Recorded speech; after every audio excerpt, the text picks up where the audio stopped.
Hi, I'm Steve Clemens, and I have a question. With the termination of tens of billions of dollars of U.S. aid and humanitarian assistance to Africa and elsewhere around the world, is this going to create waves of tragedy? Let's get to the bottom line.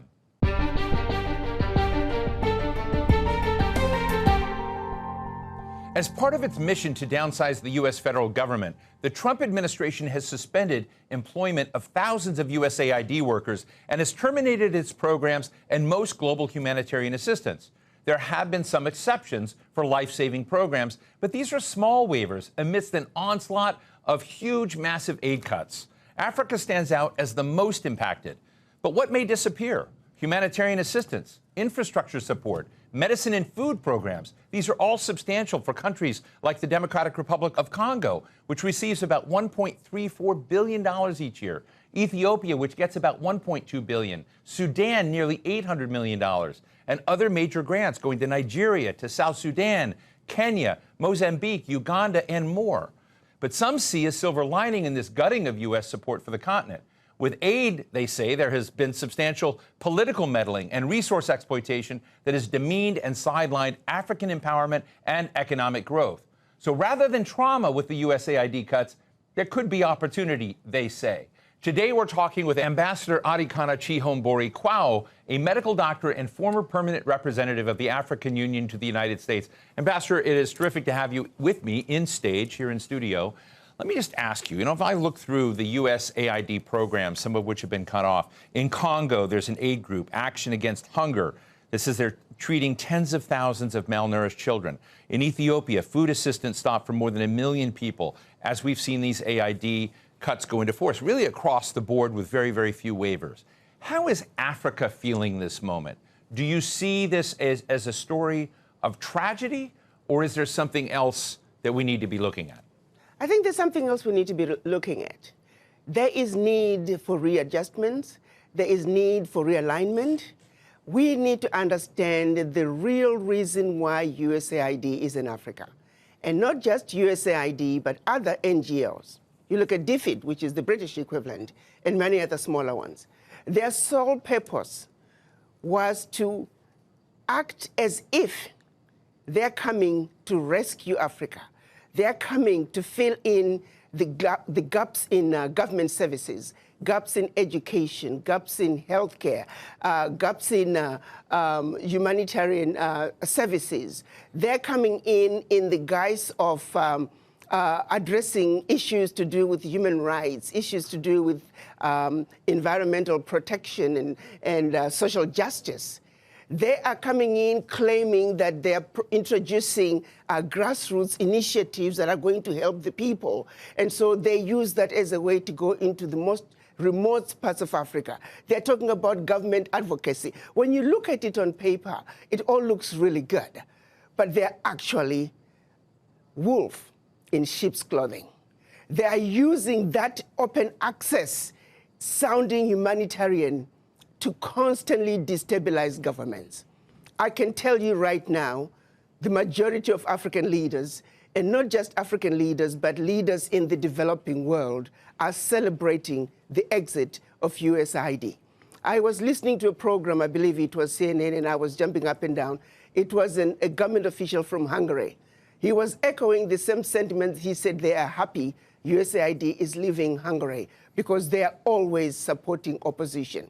Their form of government advocacy is supporting whoever can keep the government in a turmoil. So, Ambassador, let me just jump in here for you. This is a message that I don't think many Americans hear. I think many Americans believe, not all of them, but many of them believe that AID was essentially set up for philanthropic reasons, for dealing with the HIV/AIDS crisis, dealing with the various instabilities in the region, dealing with infrastructure deficits. But you're saying that there was something else as part of that package, meddling. A major meddling agenda, major meddling agenda.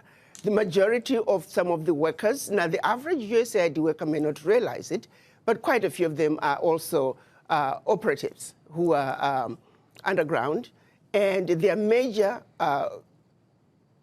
agenda is to destabilize governments, destabilize countries.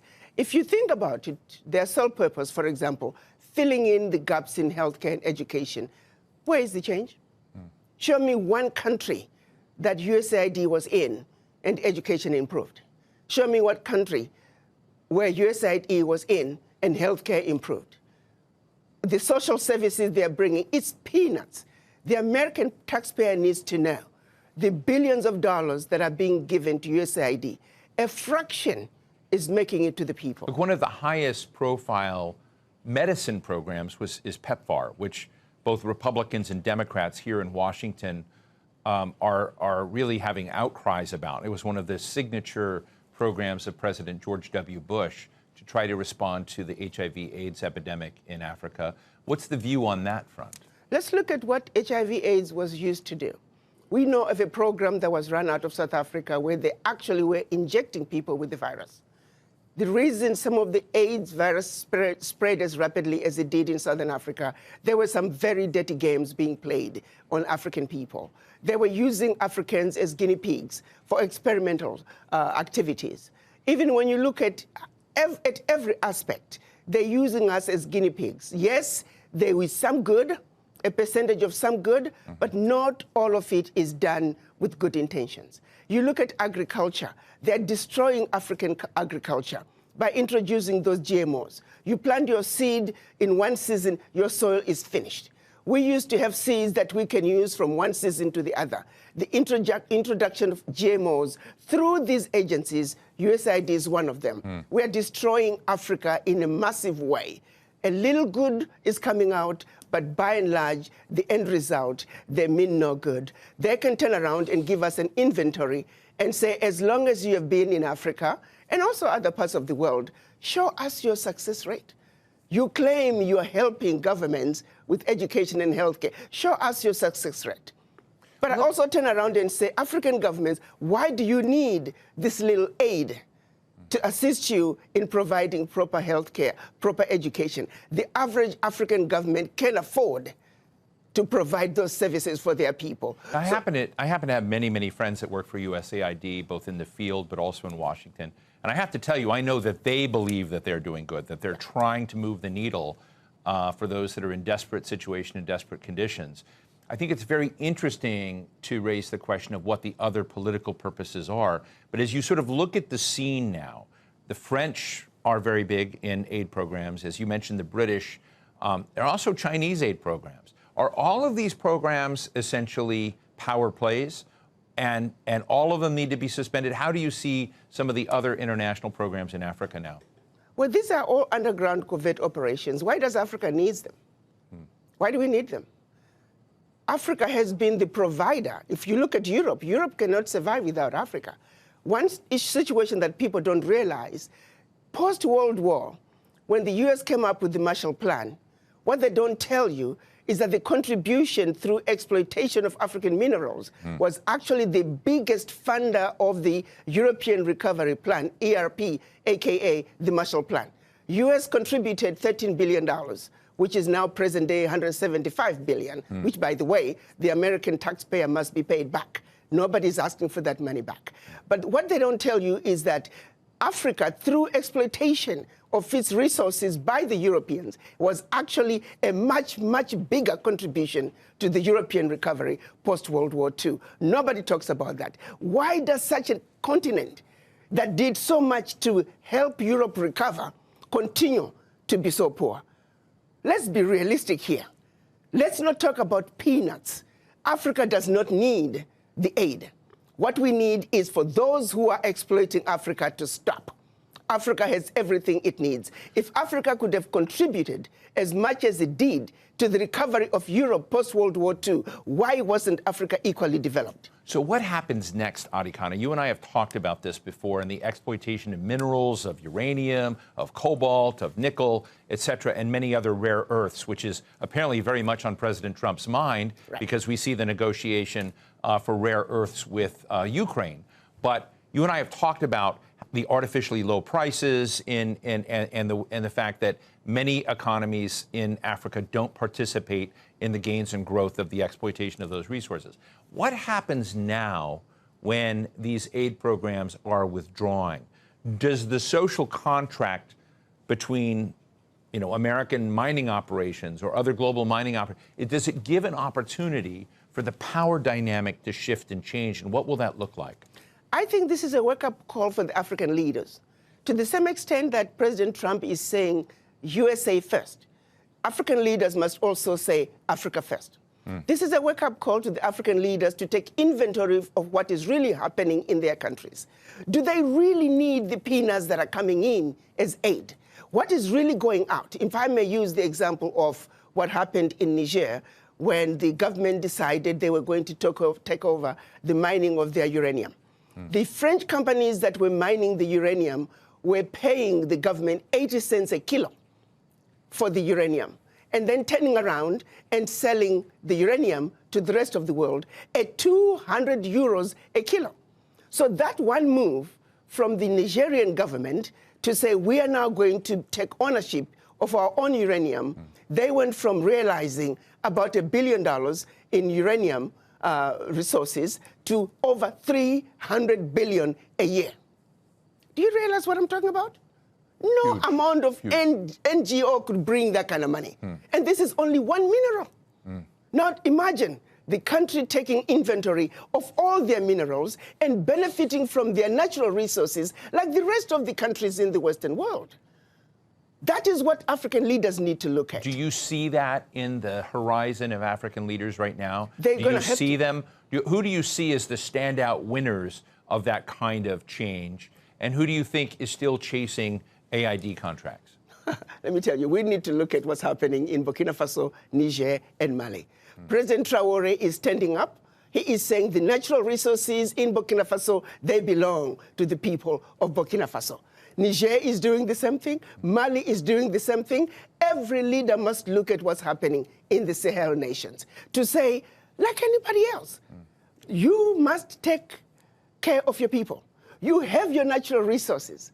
You have everything you need to take care of your people. Why do you continue to be beggars? Look at what is being brought in by not only USAID, but all the NGOs in your country. It's peanuts. It's a joke that the African leaders should continue to be beggars of peanuts when you are looking and allowing billions to get out of your country year in and year out, if not trillions, in natural resources that your people should be benefiting from. It is a wake-up call for African leaders to wake up and say, President Trump is saying, US first, America first. You too must say, your country first, because you have everything it takes. It is a joke. It is embarrassing to see I have not seen any African leader cry over USAID living.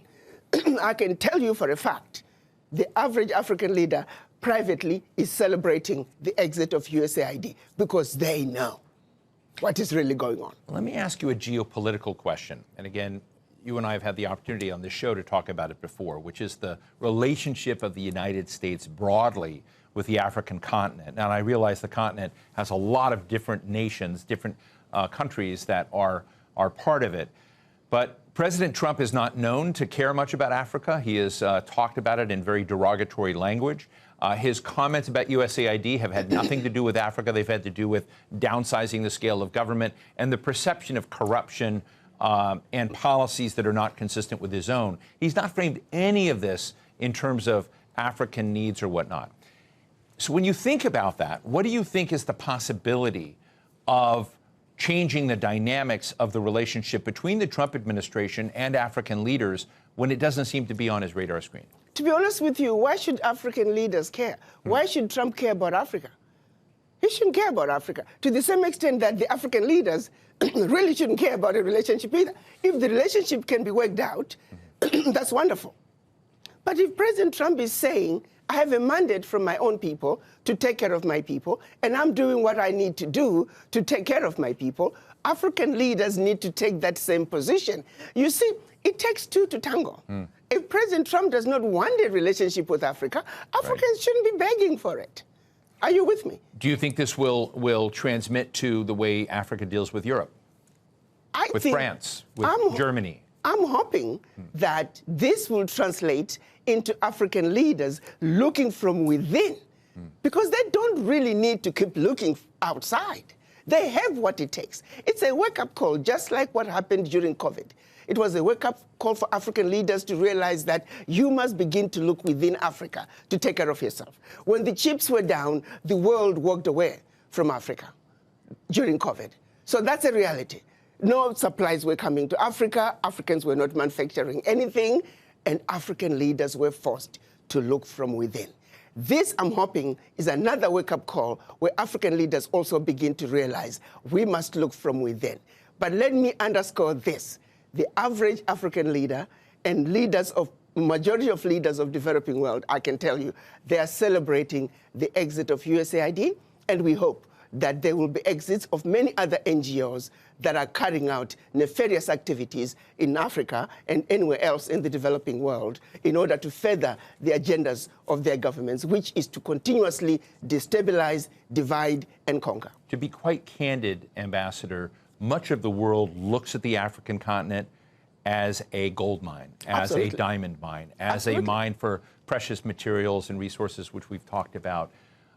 One of those other major powers, rising powers in the world, is China. Yes. China has huge stakes, and there's always been the narrative that America is not doing aid very well in Africa, that China is beating us. Bono would come out and say, hey, in all of the refugee camps and whatnot set up in Africa, even the tents say made in China, even though the United States may be providing the support. Yes. That there's a lot of both criticism and acclaim for the fact that China has been involved in recent decades in helping Africa develop its infrastructure and whatnot, to position itself better in Africa than the United States and maybe Europe have with regards to resource agreements in Africa. So is China the next villain in the story? Well, again, my position is Africans must take a position and protect their turf. China wants to come and exploit Africa. They'll get away with it to the extent that Africans allow them. The United States wants to come and exploit Africa. They'll get away with it to the extent that the Africans will allow them. The question is, does Africa have an African position when they come to the negotiating table with the world? The answer right now is no. Africa must unite.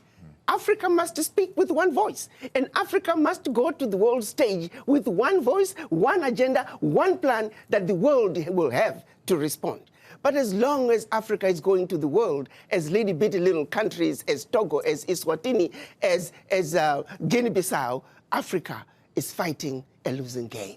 Africa must unite, and Africa must speak with one voice. That is the only way a strong, united Africa can take a rightful place on the world stage and be respected and stop the exploitation. Why is it so hard?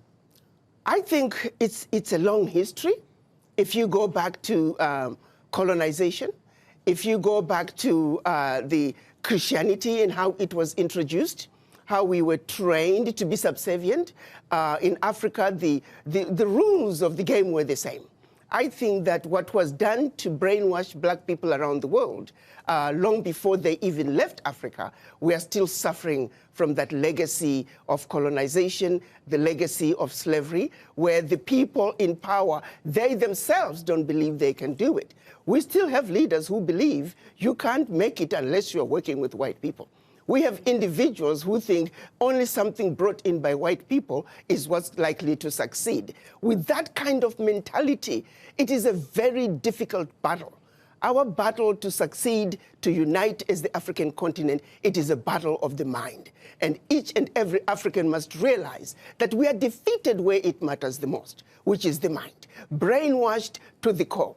Brainwashed to not believe in ourselves and what we can do as individuals. Wherein lies the problem. I won't call them nationalists, but our continentalists are those that are trying to, as you say, take stock of their situation and raise up Africa and their nations by their own bootstraps to be less dependent on external countries and investment and aid. Is that flavor beginning to take hold? Is that sort of leadership being, is it more and more evident, or do you think you have a big lift ahead? I think what's happening in the United States through President Trump is going to make them realize that this is what you need to do. You're going to have to pull yourself up by the bootstraps. President Trump is saying, I have a mandate, America first. So you Africans, are you going to sit back and just wait and see the next move that President Trump is going to make? Or you're going to also say, I have a mandate from my people, and I'm going to do what I need to do? Take inventory of what you have in your country. Use it and use it wisely. No more begging. You don't need to have anybody filling the gaps in your educational system. You don't need anybody filling the gaps in your healthcare system. You don't need anybody creating initiatives in the most remote parts of your country because they claim that you, the government, cannot have access to that. How can somebody come from all the way from the United States, all the way from Britain, and access the most remote part of your country that you in your country cannot access? It is the most stupid thing. When you listen to the justifications and the explanations as to why they are there, it's a joke, and this needs to stop. Just finally, Ambassador, when you look at U.S. behavior retracting, we've just got a minute left, but I would love to know from you, what do you think about the UN? What do you think about the International Court of Justice? Because probably the contraction that we're talking about is going to happen in a lot of institutions. Do you worry that Africa will be worse off without those institutions? No, those institutions were created after the Second World War. United Nations, it took 4 weeks to create the United Nations. Why? In order to help the recovery of Europe. The World Bank, the IMF, it took 3 weeks to create them after the Second World War in order to aid in the recovery of Europe from its own self-implosion and destruction. So no. These institutions were not created to benefit the developing world. To the contrary, they were built to steal from the developing world. Their success is based on the failures of the developing nations where they have been stealing from. So no. We must celebrate what President Trump is doing by exiting the United Nations, by exiting the World Health Organization. We need the U.S. to exit the World Trade Organization because they are doing nothing on the African end. They are giving a blind eye to blatant exploitations, unequal, uneven trade policies that are hurting Africa. You take, for example, cocoa. Majority of the cocoa coming out of the world comes from West Africa, and yet it's only recently that African nations were allowed to add value to their cocoa. The World Trade Organizations, we may have a sister in charge. Well, Ambassador Arikana Chihombori Kwao, grateful. Whenever I talk to you, it is a new reset for us to hear your very fresh takes on the world. Ambassador Chihombori Kwao, thank you so much for joining us today. Thank you, Steve, as usual, for having me. It's been wonderful. I always enjoy talking to you. Thank you. I appreciate your good work. Keep up the great work. Thank you. So what's the bottom line? Recently, the former head of the UK's MI6, Sir Alex Younger, gave a very sober assessment of U.S. power in the world and said that we have entered, quote, a new era where international relations aren't determined by rules and by multilateral institutions, but by strongmen and deals. The implications of that, if he's right, are staggering, as it means that institutions like the United Nations, the International Court of Justice, and even alliances like NATO may fade in importance and one day just cease to matter. It means that the transactionalism of programs like the USAID assistance programs designed to both support those in need, but let's be serious, they also deliver power and influence of the United States, may be shut off, at least for a while. I don't know if I fully agree with the argument some are making that this is a golden opportunity for the African continent to shake off the global neocolonialists of European and American powers that have exploited its resources and meddled in its politics. But this may be right. Africa does need a new chance and a restart, and whether forced by circumstances of this aid being cut off or by Africa's own desire, this is a time to rebalance the power dynamics between African nations and the rest of the world.